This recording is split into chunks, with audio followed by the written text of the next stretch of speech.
restaurants. Okay, where do you want to, who do you want to sell to beyond the market?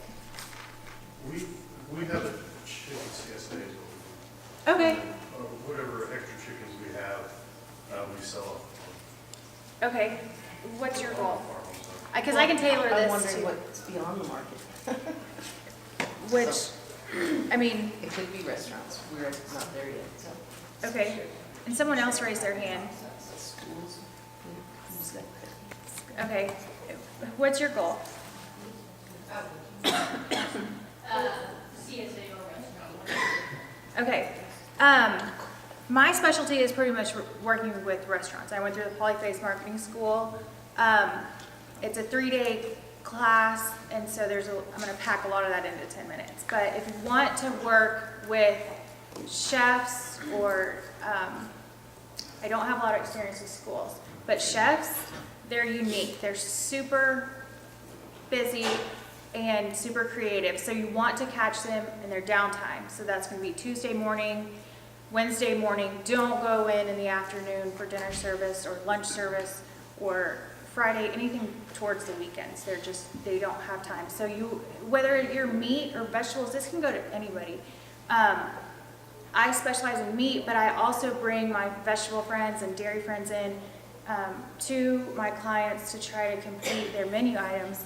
So you want to go early in the week, early in the day, and you want to bring a sample. You want to bring, I'll bring a whole chicken and a pork roast and a pound of ground beef, and I'll give it to the chef and I'll give them time. So you want to give your samples and give them a couple of weeks, a week or two. They're extremely busy, so be sure you reach back and touch base, because they may forget to call you.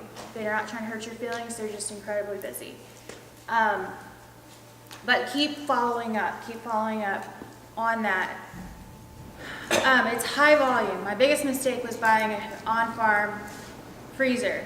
I outgrew it my first season. I'm still paying on it. It's $10,000. I ended up getting cold storage downtown by the restaurants for $150 a month. So find cold storage, rent cold storage before you actually make such a big purchase like that. I just didn't realize how easy and how welcoming our chefs are in Tulsa to work with the local farm. It's rare. I mean, bringing this back to the 1800s, that a farmer's going to go knock on the door and ask them to try what they grew. That didn't happen. So restaurant chefs really embrace that. Now, restaurants need to have their food cost at 1/3 of the percent, of their plate price. So make sure you're marketing to the right places. If your meat is going to be beyond that 1/3 cost, then you're not in the right place. So you need to look at something more fine dining. How else can I tailor this? Chicken. Everybody almost said chicken. I raise about 10,000 birds a year. One of my biggest things with growing meat and scaling up is your infrastructure. I started off with a Tahoe pulling a trailer with 300 chickens, and my Tahoe can pull that. My Tahoe can't pull 1,000 birds, 2,000 birds at a time, so now I'm looking at a 1-ton truck. Well, I gotta make sure my chicken can pay that off, so now I'm looking at having to go back to buyers and be like, hey, actually, I lowballed you. I wanted in the game so bad that I didn't build in my price to afford a 1-ton truck, to afford a heavier trailer, to be able to I went and I rented a U-Haul truck to bring back 7 pallets of chicken from Clinton, Arkansas in late December. It cost me $900. For $300 more, I could have hired a refrigerated truck to do it. That would have been, so then, that's breaking that down. What's that costing for chicken? So there's a cost to scale up. You got to really, really know your cost on chicken. Chicken can break you.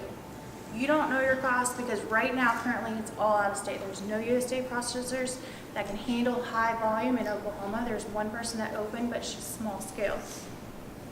So I have to go to Arkansas. You can go broke fast if you don't watch your price on chicken. Pork is it's easier to sell. It's cheaper to raise. It's local. You can get it butchered local. It's going to protect your quality of life. You need to sell the whole animal. Restaurants can go through so many pork chops, but you're still going to be left with your hams and your shoulders, and everybody wants a belly. So you have to make sure that you can work with restaurants who can go through the whole animal, which means these kitchens are tiny.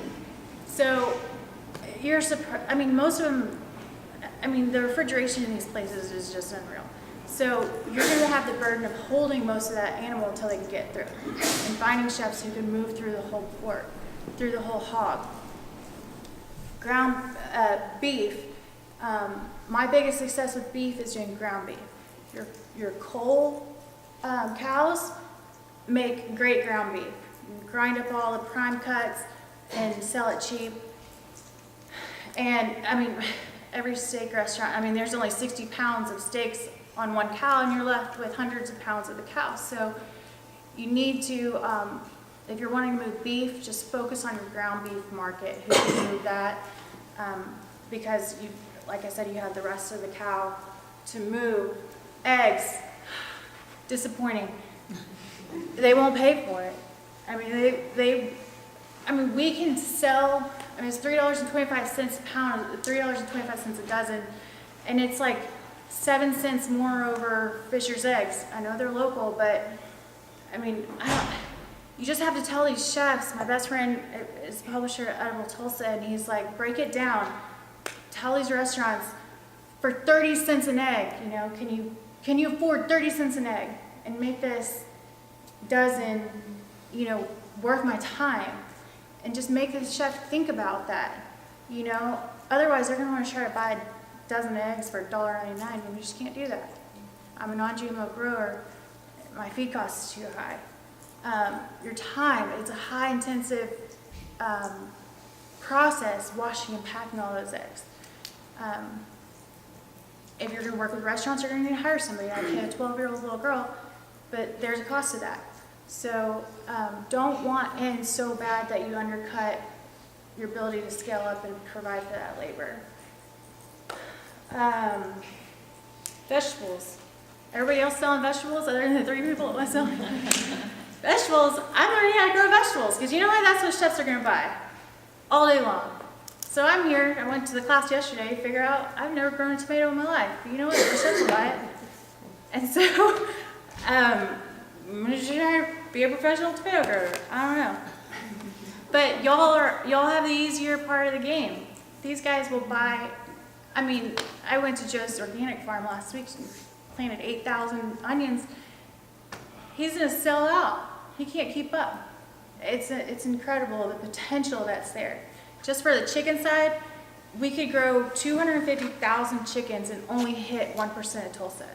So this room can serve our community and not even hit a fraction of the people that are eating. So Joel Salton gave us a statistic. Average American spends 15 minutes in their kitchen all week. I mean, all day, in one single day. So my oven doesn't even heat up in 15 minutes. Like, what are they eating? They're eating out. So that's a land of opportunity here. It's right at your fingertips. Farmers are introverts. I'm from Dallas. Love working with people. I love teaching. I love speaking. But farmers are introverts. You've got to break your shell. You've got to put yourself out there. Nobody's going to come to your farm and pick it up. Do it. It's worth it. It's the only way you're going to become profitable. If you don't like it, hire somebody. But my pride gets in the way. No one can sell my product better than I can. My passion is there. Our technique is there.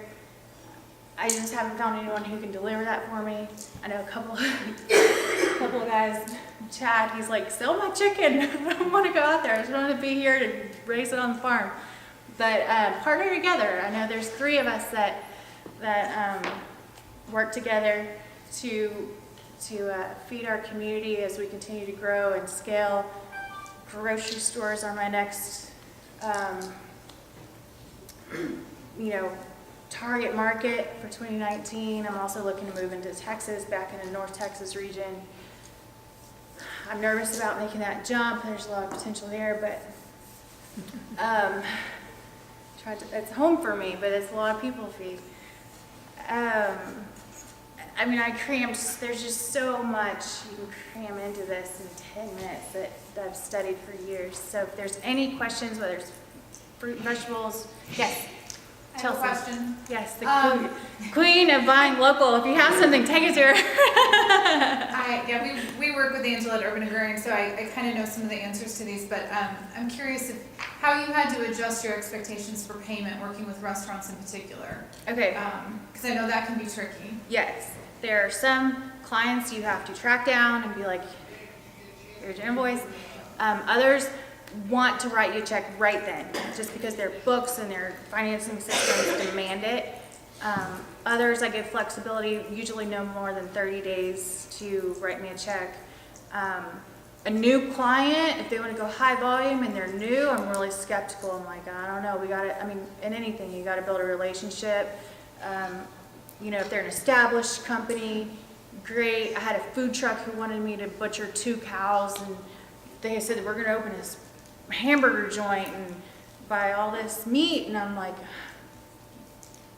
restaurants, yeah. I was like, y'all don't understand what you're asking of me to front for 2 cows and all this 1,200 pounds of ground beef. And you have no track record, you're not even open. So if it's an established restaurant group, be confident that there is some wiggle room. Let them know what you need. That is always fair when your payment is expected. But I have some that fluctuate between that day's delivery and a 30-day payout. And then one guy's just busy. He's just like me and just scatterbrained and not type A. You just got to track him down. He means well. You just got to track him down. So, what else? You have a couple of questions, Chelsea? I don't know how you, but I have a question. Yeah. Okay, so I'm looking to be a community liaison, somebody who helps the farmers get their products sold to local restaurants. I'm working in the Wagner, Muskogee communities. Mhm. Okay, so they have a huge opportunity, right, like you said, and there's a lot of local restaurants. So how do you go in there and you market the local farmers? Because of course the first thing they're going to say is cost. Yeah. And you say you keep purchasing and your costs will get better, right? Well, is your markup in there? Or are you just doing this? No, Are you a my charity? market would be, no, I mean, it's a nonprofit, kind of a, Yeah. I mean, I'm already getting paid, so that part's not important to me. The important part is making, local food available. Chefs are going to want to feel and touch it. Right. So you're going to need to bring something. I mean, they're artists. Right. You're going to need to bring something that they can sample and try, and a price sheet for them to think on. So that would be your best way. If you just drop off a price sheet, Right. they're not going to place an order. They want to be able to try it. Unless once you build your brand, my second year in restaurants, I started getting phone calls. So I started sitting back and I was like, okay, the chef started talking. Hey, we want 4 and 3. I've heard about you.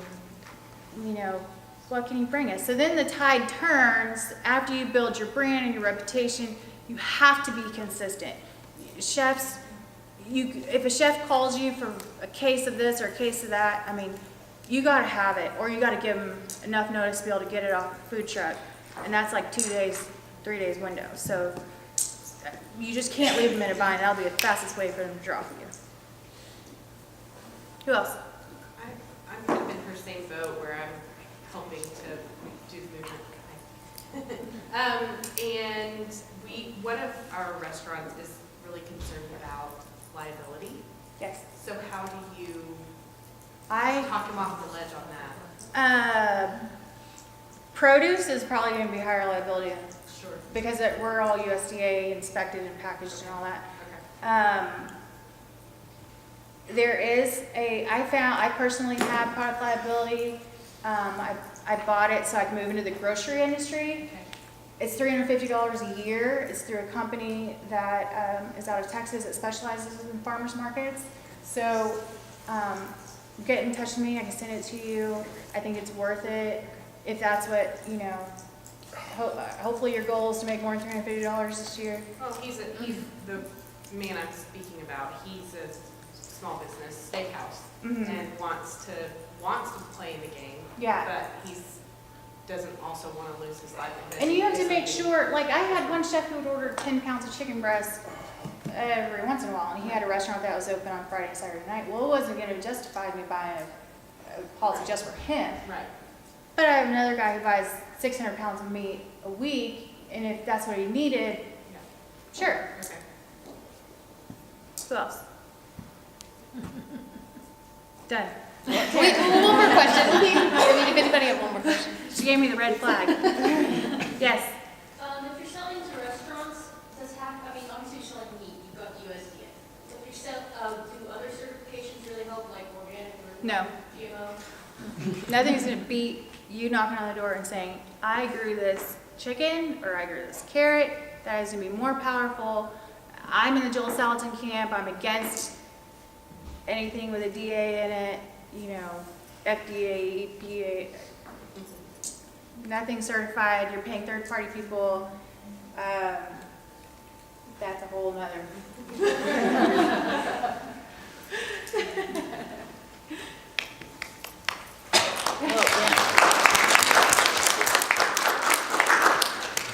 Hi everyone, my name is Karen DeWitt and I work for Frontier Produce. If you don't know what Frontier is, we're a wholesale food distributor.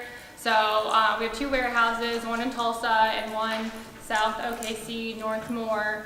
We've been around since '95. We cover most of Oklahoma. We mostly focus on food service, so any place with a large kitchen, which includes restaurants, hotels, schools, hospitals, all sorts of stuff. And so what I'm here to talk about is basically, you hear about Angie, and she is very successful. You talk to anybody in Tulsa that has a trendy restaurant, and they know her. And so how to get to her is basically what I want to talk about is if you're considering it, which if you're in this class, that means you are, what are some things that you can be doing right now and to start thinking about how you want to market yourself and some other costs that you're going to have to think about if they're worth it.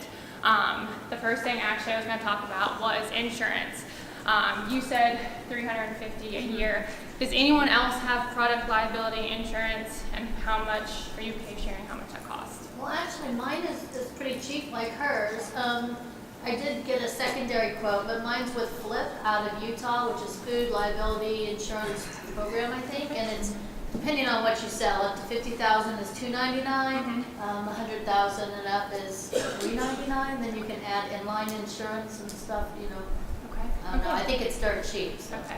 And that's one thing is you really want to, if you're not doing wholesale right now, you don't necessarily have to have product liability, but if you're going to start to really consider as this being a part of your business, you should start really looking into it. And you have to also look into it, are you going to be selling enough for that expense to be covered if you start entering wholesale? The next thing I'll touch on is food safety. The reason I'm mentioning this is since FSMA has been, a hot topic and come into play, I've